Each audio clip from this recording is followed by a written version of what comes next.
পলিটিক্সের অর্থ নাকি রক্তচোষা পরজীবী, বলেছেন কিঙ্কি ফ্রাইডম্যান। এই কথাটা যে কতটা সত্যি বাংলাদেশের মানুষ তা হাড়ে হাড়ে টের পেয়েছে।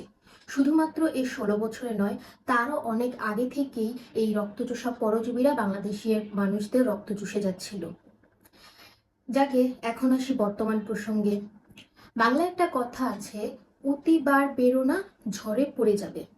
শেখ হাসিনা কি আর বুঝতে পেরেছিলেন যে সামান্য এই শান্তিপূর্ণ কোটা সংস্কার আন্দোলনকে তাচ্ছিল্য করার খেসারত তাকে গদি থেকে উৎখাত হয়ে দিতে হবে?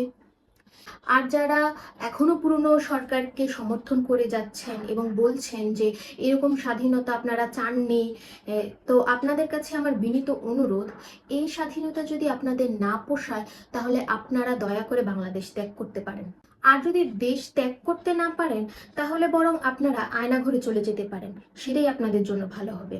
আপনাদেরকে কেউ আটকাবে না।